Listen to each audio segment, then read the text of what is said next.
Hi hello నమస్తే welcome to మనం TV.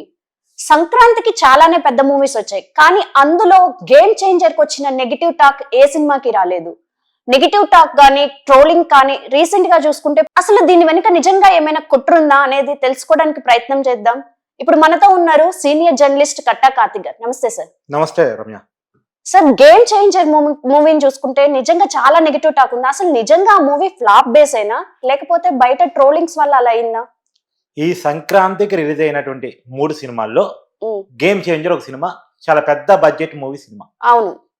మంచి డైరెక్టర్, దేశంలోనే పేరెన్నిక గల director Shankar. Sir 400 crores budget, 450 crores. Okay. తర్వాత రామ్ చరణ్, పెద్ద హీరో, పెద్ద కుటుంబానికి సంబంధించిన వ్యక్తి, మంచి హీరో. అవును. తర్వాత ఈ సినిమా నిర్మాత కూడా దిల్రాజు, అతను కూడా పెద్ద ప్రొడ్యూసర్, పెద్ద డైరెక్టరు, పెద్ద ప్రొడ్యూసరు, పెద్ద హీరో. అవును. పెద్ద బడ్జెట్. అవును. సహజంగా ఎక్కువ బడ్జెట్ పెట్టి సినిమాలు ఎక్కువ బడ్జెట్ తక్కువ బడ్జెట్ పెట్టినా సరే, ఎవరు ఏ సినిమా తీసినా సరే మంచిగా తీయాలని అనుకుంటారు. సినిమా ఫ్లాప్ కావాలని, సినిమా బాగుండకుండా తీయాలని ఎవరు అనుకోరు. అవును. కానీ ఒక మంచి మెసేజ్ మూవీతో తీశారు. అవును. తీసి రిలీజ్ కావడానికంటే 2 రోజుల ముందు నుంచే నెగిటివ్ టాక్ స్టార్ట్ చేశారు. అది సినిమా రిలీజ్ కాలే. సినిమా 10వ తారీఖు రిలీజ్ అవుతుంది అంటే 8వ తారీఖు నుంచి సినిమా బాగోలేదు. మరి సినిమా ఎవరు చూసారు? ఎక్కడ రిలీజ్ అయింది? బాగలేదని ఎలా చెప్తారు? Industry talk. రామ్ చరణ్ అసంతృప్తిని వ్యక్తం చేశారు, శంకర్ అసంతృప్తిని వ్యక్తం చేశారు, మెగాస్టార్ చిరంజీవి అసహనాన్ని వ్యక్తం చేశారు. దిల్రాజుకి ఇప్పటికీ అర్థమైపోయింది ఈ సినిమా ఫ్లాప్ అని చెప్పేసి ట్రోల్ స్టార్ట్ చేశారు. ఒక నెగిటివ్ కథనాలు స్టార్ట్ చేశారు. ఆ సినిమా రిలీజ్ అయిన రోజైతే యాష్ ట్యాగ్స్ పెట్టి UK accounts, US accounts, Telangana Andhra Pradesh accounts, అంటే ఇక్కడ నెట్వర్క్ చూడు చాలా ప్లాంట్ గా అనేది అర్థం చేసుకో. ఇక్కడ బయట దేశాల్లో అకౌంట్స్ క్రియేట్ చేశారు, ఇక్కడ మన తెలుగు నేల మీద అకౌంట్స్ క్రియేట్ చేశారు. విచ్చలు ఓ టీమ్ వర్క్ గా ఒకటి చేసిన పని కాదు. అసలు దీని వెనక ఎవరైనా ఉండుంటారా? ఖచ్చితంగా ఉన్నారు, అది కూడా చెప్తాను. జరిగిన కుట్ర ఏంటో చెప్పిన తర్వాత దీని వెనకాల ఎవరు ఉన్నదో కూడా నేను క్లియర్ గా చెప్పే ప్రయత్నం చేస్తాను. ఆ రోజు ఆ సినిమాని ఒకటి పైరసీ చేశారు, హెచ్డి క్వాలిటీ పైరసీ చేశారు. అవును. మన పండక్కి పోతున్న బస్సుల్లో కూడా సినిమాని వేశారు. తర్వాత ఇది ఉంది కదా, ఇది ఈ మధ్య కాలంలో బాగా పాపులర్ అయినటువంటి ఓటీటీ మూవీ రూల్స్ కావచ్చు, ఇతర సైట్స్ లో కూడా ఆ సినిమాని పెట్టేశారు. తర్వాత ఒకటి బస్సుల్లో వేపించే ప్రైవేట్ బస్సుల్లోకి వాళ్ళకి ఇచ్చేశారు, సిడి రూపంలో ఇచ్చేశారు. తర్వాత మూవీ రూల్స్ అలాంటి సైట్స్ లో పెట్టేశారు. తర్వాత లోకల్ కేబుల్లో కూడా సినిమా ప్రసారం అయ్యేదో చేశారు. ఎంత నెట్వర్క్ ని బిల్డ్ చేసుకుంటూ పోయారో చూడండి, ఎంత మందిని మేనేజ్ చేసుకుంటూ పోయారు. ఇది క్రైమే కదా, తీవ్రమైన క్రైమ్, మామూలు క్రైమ్ కాదు, తీవ్రమైనటువంటి క్రైమ్. ఎందుకంటే ఒక సినిమాని కావాలని అట్టర్ ఫ్లాప్ చేయడం కోసం ఒక టీం వర్క్ జరిగింది అంటే, ఒక ప్లాంట్ వర్క్ జరిగింది అంటే, ఒక బయట దేశాలతో సహా నెట్వర్క్ నిర్మించుకొని మరీ చేశారంటే దీన్ని అర్థం చేసుకోవాలి. ఇంకొకటి ఏంటంటే జనాల మైండ్ సెట్ ని కూడా మనం అర్థం చేసుకోవాలి. పైరసీ రాగానే చూడటం అంటే తెలుగు సినిమాని కిల్ చేస్తున్నాం అనేది జనానికి అర్థమవుతుందా? అంతర్జాతీయ స్థాయికి తెలుగు సినిమా వెళ్తున్నటువంటి క్రమంలో, పాన్ ఇండియా స్థాయిగా మన తెలుగు హీరోలు మారిపోయేటువంటి క్రమంలో, ప్రపంచ పటంలో తెలుగు సినిమాకు ఒక మార్కు వస్తున్నటువంటి సమయంలో మనం పైరసీలు ఎంకరేజ్ చేయటం, డే 1 ఆ సినిమాని మూవీ రూల్స్ లోనో లేదా లోకల్ కేబుల్లోనో సినిమాని చూడాలనుకునే తాపత్రయం ఏదైతే ఉందో అది కూడా నష్టదాయకమైంది. తర్వాత ఇప్పుడు మంచి కథ కాదు, సినిమా బాగాలేదు అని చెప్పారు. ఏంటి సినిమా కథ? ఒక ఐఏఎస్ ఆఫీసర్గా, ఒక రాజకీయ నాయకుడిగా, ఒక స్టూడెంట్ గా రకరకాల పాత్రలో రామ్ చరణ్ చాలా అద్భుతంగా నటించాడు.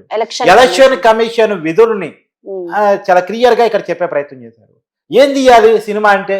ఒక స్మగ్లరు మన దేశ అటవీ సంపదను బయట దేశాలకు ఎత్తుకెళ్లాడంటే 2000 కోట్ల రూపాయలు కలెక్షన్స్ ఇచ్చారు. అవును. అదే ఒక ఎలక్షన్ కమిషన్ విధులు అంటే సినిమా బాగలేదని ప్రచారం చేశారు. అంటే ఏం చేయాలి రాబోయే కాలంలో సినిమాలు? ఒక దొంగ ఎలా దొంగతనం చేస్తాడు, ఒక స్మగ్లర్ ఎర్ర చందనాన్ని స్మగ్లింగ్ చేస్తాడు, ఇదే హీరోయిజంగా తీస్తే సినిమాలు హిట్ అవుతాయా?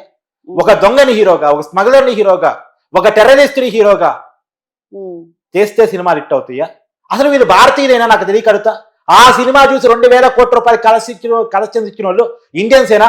మన దేశ అటవీ సంపదలు బయట దేశాలకు తరలించి అక్కడ డబ్బులు తీసుకొచ్చి మన ప్రభుత్వాన్ని పడేస్తే దాన్ని హీరోయిజం అని చెప్పేసి 2,000 కోట్ల రూపాయల కలెక్షన్స్ ఇచ్చారంటే అవును. అసలు భారతీయులేరా మన వాళ్ళు? మన మన దేశం యొక్క సంపదని బయట దేశాలకు పంపించేదాన్ని హీరోయిజం అనాలా మనం? ఆ సినిమాని చూసిన వాళ్ళని భారతీయులు అనాలా? ఆ సినిమాని ఇట్టి చేసిన వాళ్ళని భారతీయులు అనాలా? ఆలోచించుకోవాలి. ఇప్పుడు నీకు ఒక ఉదాహరణ చెప్తా. మాకు కావాల్సిన ఎంటర్టైన్మెంట్ సినిమాని సినిమాలుగా చూడాలి. ఇది చాలా మంది కామన్ గా చెప్పేది.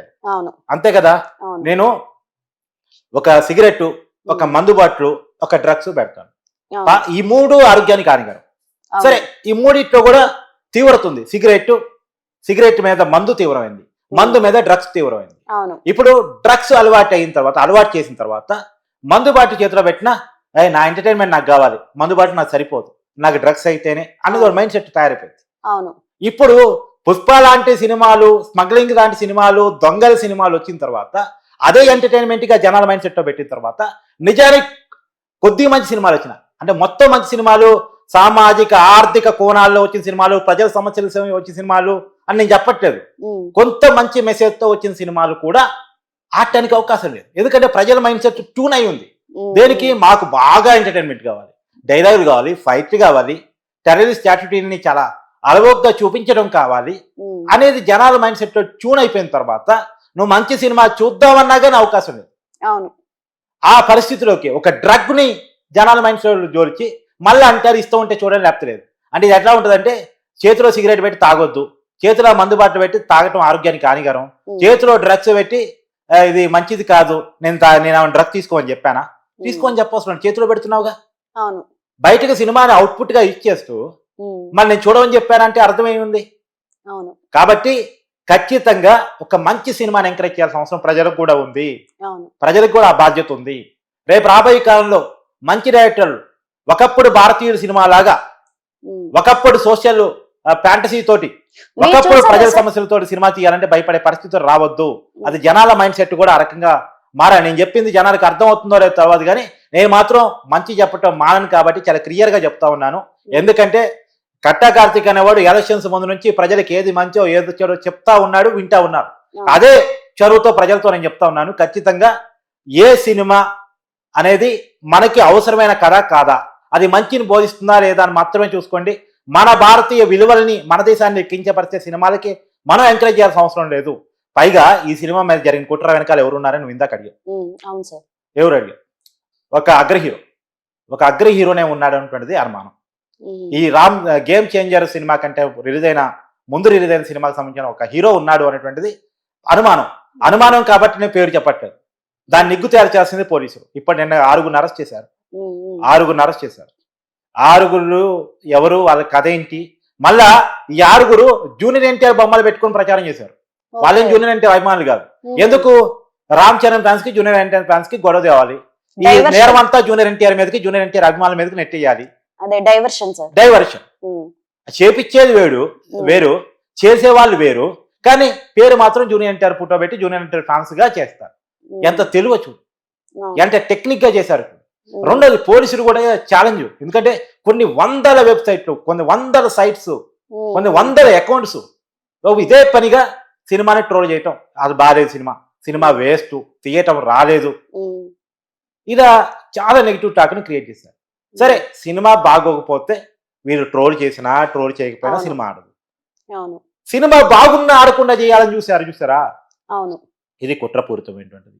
నిజంగా మన రామ్ చరణ్ యాక్టింగ్ బాగాలేదంటే అందరూ బాగుందని చెప్తున్నారు. సినిమా చూసిన నేను చూసాను. మీ పాయింట్ ఆఫ్ వ్యూ ఎలా ఉంది? అదే చెప్పట్లేదు, సినిమా బాగుంది.